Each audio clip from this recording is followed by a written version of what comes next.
talked, you were so modest. I can't believe it. That's normally not said about me, Mr. President. I'm very impressed. Go ahead. So you think it's got a great future? Yeah, well, absolutely we do. And the big change here is not only the technology has come around, but we have some of the largest companies in the world, the hyperscalers, who need this energy for AI, who are now working with us to fund the development and construction of the next generation nuclear. Nuclear is a 24/7 resource. These data centers run 24/7. Some of them will cost $200–300 billion, and they want to run them all of the time. So we can't use intermittent resources. We need something that's always on, 24/7, and nothing does that better than nuclear. The problem in the industry has historically been regulatory delay. Mr. President, you know this because you're the best at building big things. Delay in regulations and permitting will absolutely kill you, because if you can't get the plant on, you can't get revenue, and the interest costs are horrible. We're wasting too much time on permitting, and we're answering silly questions, not the important ones. For example, let me give you an example.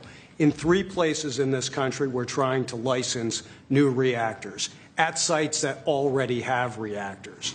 Yet I have to spend $35 billion at each site just for the NRC to do an analysis that says this is a good place for nuclear. Well, guess what? We've been running nuclear in that community for 4 decades. Why are we even asking that question? I'd rather spend that $35 million, 3 times $105 million, perfecting a design, start building the foundation, and getting going. We need to do this for America. Are we doing something about the regulatory in here? Oh, yes, sir. Yes, you are. You are, Because sir. that's going to be a big factor. Yes, sir. Absolutely. That issue I just described will be addressed in this EO, and many other issues that we don't have time with the President to But cover you say it's today. very, we've contemplated just about everything, right? Well, this, Mr. President, this Energy Dominance Council that you have created is something I haven't seen in 30 years. It brings together all the pieces of government in one place to expedite the process. Under Secretary Burgum's leadership, this has been an amazing, amazing thing. It used to be the case that I have to run to about 5 different places in Washington to get one answer. That's good. And now it's all together in one place. So all I know about Secretary Burgum and Secretary Wright is if we haven't gotten it right, we'll get it right shortly, and there'll be another That's order good. for you to I'm sign. glad But they're thank you addressing- so much for I'm your glad they're leadership, sir. addressing. You were going to say something? Go ahead. Well, I was just going to say commercial nuclear, a bit of an unsung hero. And I just want to thank you, Mr. President, Secretary Burgum, Secretary Wright, for bringing this attention to commercial nuclear. We have the largest and most safe fleet right here in the United States. And upon that, we have fantastic innovation that's being brought forward, and it's going to come in all shapes and sizes, and it's going to actually be coming through some of these companies that you see represented here. We're going to have great jobs, we're going to have wonderful energy, and we're going to be ready. So thank you, Mr. President, you. for Great leaning job. in. Appreciate it. Great job you've done, too. Jake? How about talking about your company and the job you're going to do? Yes, thank you, Mr. President. Well, first of all, a little MIT nuclear connection that goes back, I know, familial for you. So, yeah, we're working on small reactors. I'm Jacob DeWitt, CEO, co-founder at Oklo, working on small next-generation reactors that take technology America invented, developed, and pioneered and bringing it to the market after it sat on the shelves of history for about 40 years. And it's because of the actions that you're doing today that are going to help unleash that. Changing the permitting dynamics is going to help things move faster. We're seeing private investment flow into this space like we've never seen before. We went public about a year ago, and one of the most successful actually go public outcomes for a transaction like that for a small nuclear company, because the market needs this and wants this. And under your leadership, creating the Dominance Council, I mean, it's hard to overstate the value of that. And nuclear is a manifestation of energy dominance. In fact, a golf ball of uranium metal, which this is not, but it's a golf ball, has enough energy content in it to power your entire life's energy needs. I mean, it doesn't get any better than that. And to get back to building, nuclear uses the fewest materials, right? The least amount of concrete, of steel, of fuel for amount of energy it produces. So it should be the cheapest, the most scalable, the most sustainable. Just like you mentioned, Mr. President, about the importance of doing that right. The physics are on our side, and these things help unleash this innovation to actually realize that. So it's never been more exciting. Very exciting indeed. Go ahead, please. And I'm Scott Nolan, CEO of General Matter. We're an American enrichment company trying to bring back the U.S.'s lead in producing nuclear fuel. So just like car engines need fuel, nuclear reactors need fuel. Right now, the U.S. is completely dependent on other countries to make the key step of enrichment in this field. And these executive orders are going to pave the way for the U.S. to regain its lead. So we really appreciate it. Will you be doing the AI plants? Because we have a lot of them going up now, or soon going up, and they need tremendous electricity. Are you going to be involved in many of those plants? Yes. Will a lot of them be using nuclear, or some are using oil and gas, some are using different things? But Many of them will be, I think. it just makes a lot of sense. Nuclear is a perfect solution, and that's where most of them are interested. Good luck. Thank you. Thank you. It's going to be great. It's going to be, yes. Okay, Will, please. Yes, sir. The first executive order we have for you relates to the issue that Secretary Hegseth was speaking to, which is the need for incredible amounts of power at defense installations and also in AI-focused installations. What this executive order will do is speed up the approval and adoption process for specialized nuclear reactors at these sorts of sites. It also involves the Department of Energy making available the necessary fuel stock. It also creates a special envoy position and a strategy around nuclear technology export, the idea being that we can grow American industry on the back of foreign purchasers who are interested in this sort of technology as well. I'm just thinking, as you're saying that, I just said, what about auto pens? Could I use an auto pen? What did Biden do? Did he have an auto pen at the desk? Nuclear powered. No, he didn't do events like that. He used nuclear power. You know, he didn't do events like this, I guess. That's all right. Otherwise, you know, you walk into the other side of the room, have an auto pen sign, right? Here it is. It's phase one. Very big phase, very important phase.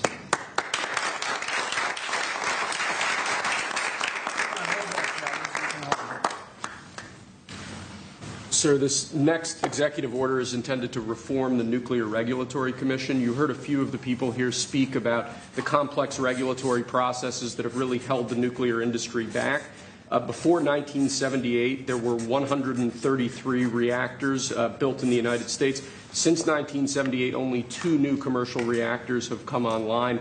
That's because of overregulation, and the goal of this executive order is bringing that regulatory process into line with the actual needs of the industry and public safety, with an end goal of quadrupling the amount of nuclear power production in the next 2.5 decades. It's fantastic. It's exciting, right?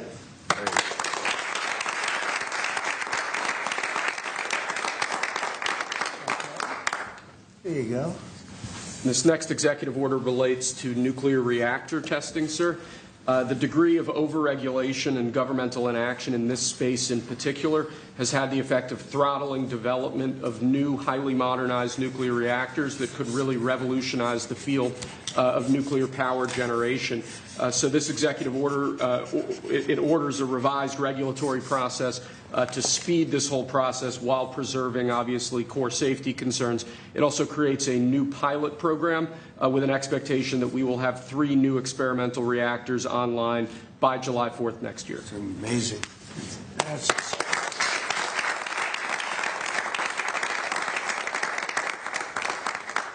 okay, come on. And lastly, sir, we have an executive order on reinvigorating the nuclear industrial base. There are a number of core issues here, including the issue with fuel feedstock that one of the speakers mentioned before. This executive order, among other actions, includes an invocation of the Defense Production Act in order to spur a closer collaboration with private industry to ensure that we have the fuel supplies we need for a modernized nuclear energy sector. In addition to that, it includes crucial provisions relating to the development of a nuclear energy sector workforce and a number of other key building blocks to the overall nuclear industry that we're trying to spur here. Great, thank you.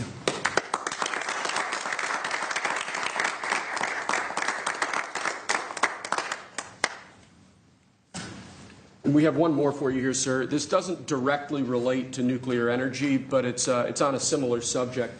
This executive order is entitled Restoring Gold Standard Science.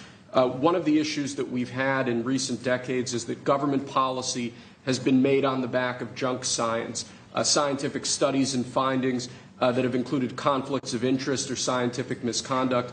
The purpose of this executive order is to recenter policymaking around gold standard science, scientific efforts that have followed appropriate scientific methods that don't include those sorts of conflicts of interest, and to ensure that when departments and agencies are relying on scientific studies to promulgate rules, to promulgate regulations, that the science that they're relying on is highly reliable and available to the public. He did a very good job, didn't he? He did. How many people here could have done that? I don't know. I think a lot. Thanks. Good job, Will. Thank you, Mr. President.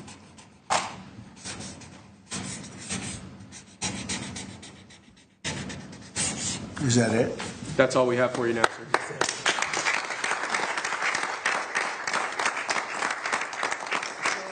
Do you have any questions for these brilliant people? They are brilliant people, I actually. have a question for you, Mr. President. Mr. President, on nuclear, sir, a lot of the concern over the years that's held the nuclear industry back has been about safety.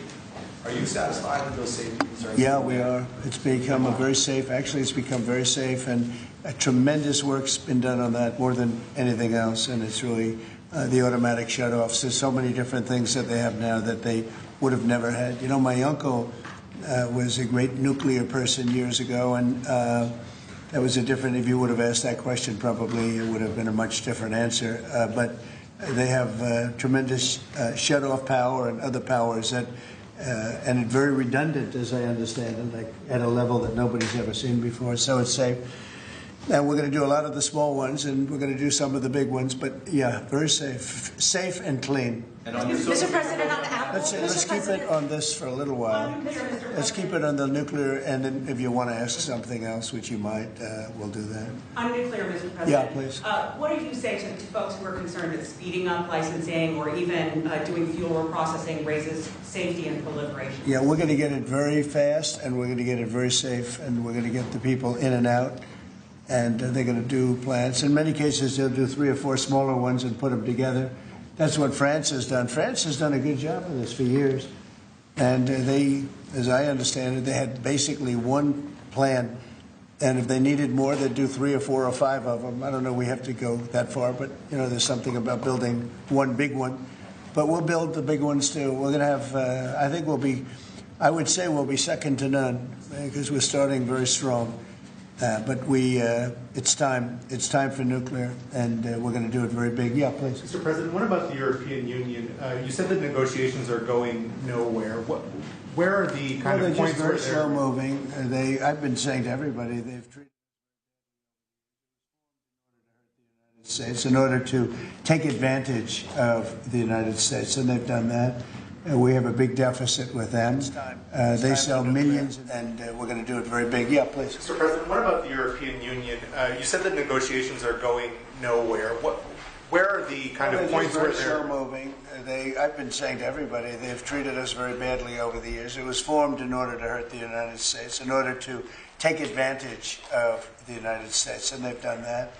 We have a big deficit with them. They sell millions and millions of cars, as you know, Mercedes and BMW and Volkswagen and many others. And we were essentially restricted from selling cars into the European Union, which is not nice.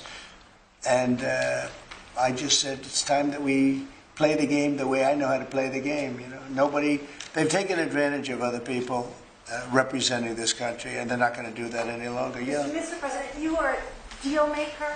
Deal breaker.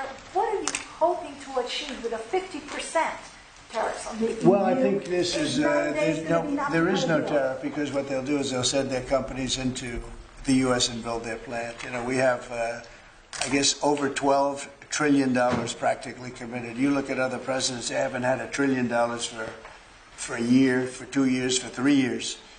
We have numbers. Nobody's ever seen numbers like we have, and if they build their plant here, then they have no tariff at all. Are you looking for a deal in 9 days? Will you be able to do that, sir?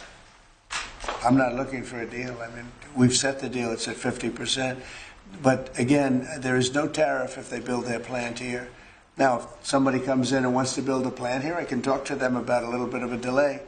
But, you know, while they're building their plant, which is something I think that would be appropriate, maybe, we'll determine that.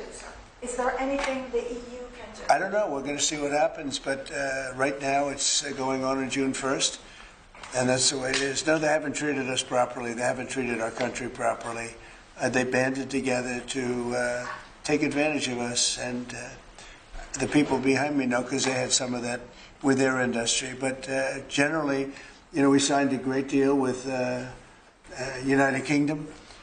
We have numerous other deals that are ready to be signed. We've signed a deal with China. We have some really amazing deals, but the European Union, I mean, the sole purpose was really to, not to hurt us, but to take advantage of us, and we're not going to be taking Mr. President, on Apple, you said this morning that if they don't make their iPhones in the U.S., you're going to hit them with a 25% tariff. Right. Do you have the power to tariff one single company, and why would you want to hurt an American company in that way? It would be more. It would be also Samsung and anybody that makes that product. Otherwise, it wouldn't be fair. So anybody that makes that product, and that'll start on, I guess, at the end of June. It'll come out. I think we have that appropriately done by the end of June. So if they make that product. Now, again, when they build their plant here, there's no tariff. So they're going to be building plants here. But I had an understanding with Tim that he wouldn't be doing this. He said he's going to India to build plants. I said, that's okay to go to India, but you're not going to sell into here without tariffs.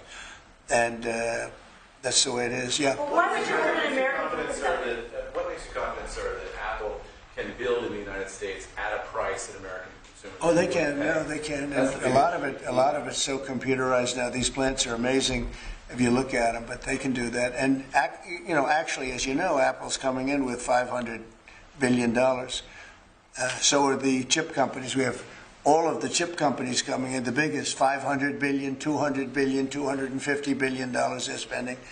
But we're talking about the iPhone now, and you know, the iPhone, if they're going to sell it in America, I want it to be built in the United States. They're able to do that. When you say that Walmart should eat the cost of the tariffs, is that an acknowledgement that it is U.S. companies that bear the brunt of tariffs, not foreign countries? Sometimes the country will eat it, sometimes Walmart will eat it, and sometimes there'll be something to pay, something extra. I've always been a fan, and I've always believed, and if you look, take a look at what I did 4 years ago. We had the greatest economy, and we had no inflation. Remember that. We had no inflation, and yet we had hundreds of billions of dollars of tariffs that I put on China, yet we had no inflation, we had no big cost differential.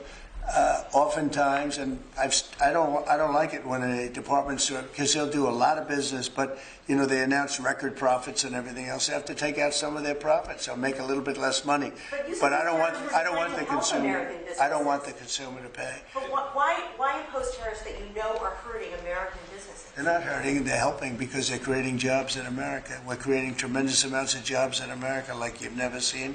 We're having investment in America. We're not getting ripped off by every country in the world. We've been ripped off by every country in the world. They're making their product, they sell it. They don't give our people the jobs. They make them with other countries' jobs. And we will have something that nobody will ever see again, I think. I think we have a potential to do numbers that we never envisioned in the wildest year. Look at what's happening. 10 to 12 trillion dollars in literally a couple of months. It's nothing like that's ever happened. It's a very special, we're doing a very special thing. We want, if they're going to sell it here, generally speaking, not for all products. There's some products we don't want to make. And frankly, we're much better off getting them elsewhere. But for certain products, we want cars. We want to make cars. We don't want to have, and I like Canada very much, but we don't want to have Canada making our cars. We want to make our cars. Oh, it's a phone call. Do you mind? Hello? Okay, it's only a congressman. I'd let you know, actually. Mr. President, are you considering stopping other universities from taking foreign students? It's a different congressman. They're all congratulating us. Yeah, it's lucky it is. Okay, let's go. Are you considering stopping other universities besides Harvard from accepting foreign Well, we're students? taking a look at a lot of things. And as you know, billions of dollars has been paid to Harvard. How ridiculous is that? Billions. And they have $52 billion as an endowment. They have $52 billion. And this country is paying billions and billions of dollars and then gives student loans, and they have to pay back the loans. So Harvard's going to have to change its ways. And so are some others. Mr. President, on that note, a lot of CEOs in the United States, big companies, are for it.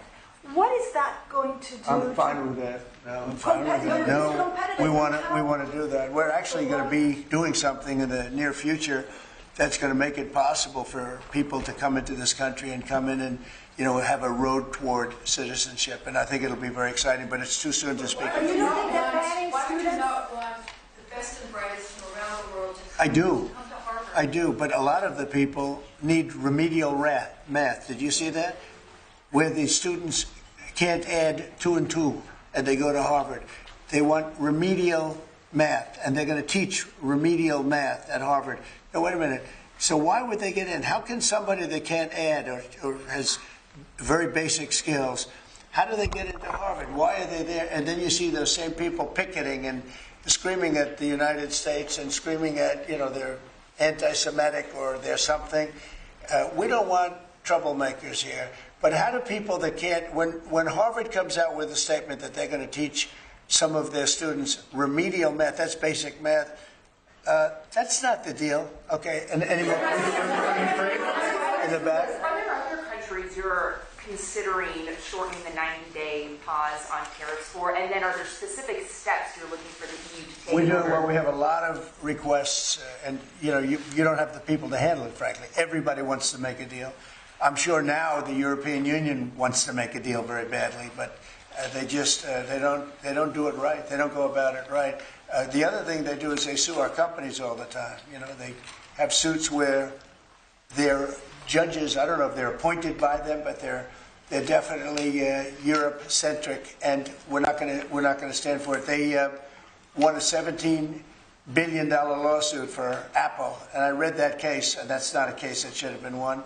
They're suing other of our companies. They use this as a weapon, but they use it really to raise funds for what they do. It's almost like a fundraising mechanism. So we add that to the fact that they do the non-monetary tariffs and lots of other trading, you would call them trading barriers. They don't take our cars. They don't take our agriculture.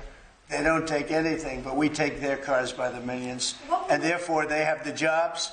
They get the money, and we get closed plants. It's not going to happen that way anymore. Thank you very much, everybody.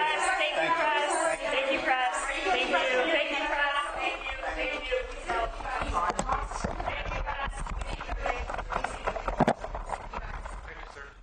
Well, you just heard from the president there signing executive orders in the Oval Office to boost nuclear energy. Alongside the president, Defense Secretary Pete Hegseth and Interior Secretary Doug Burgum, as well as CEOs of energy companies, commercial nuclears.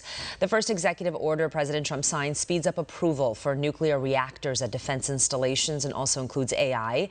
Next executive order reforms the Nuclear Regulatory Commission, bringing regulatory in line and quadrupling nuclear power in the U.S. The president signed several other executive orders to boost nuclear energy. One America News Network, your source for credible, honest, unbiased reporting from around the world, has just launched a live, 24/7, 365 days a year, uninterrupted cable feed on YouTube. And it's only $5.99 per month. Now you can watch One America News Network live, anytime, anywhere in the world. Go to our YouTube page and click here to become a member today. One America News Network, your source for credible, honest, unbiased reporting from around the world, has just launched a live, 24/7, 365 days a year, uninterrupted cable feed on YouTube. And it's only $5.99 per month. Now you can watch One America News Network live, anytime, anywhere in the world. Go to our YouTube page and click here to become a member today. One America News Network, your source.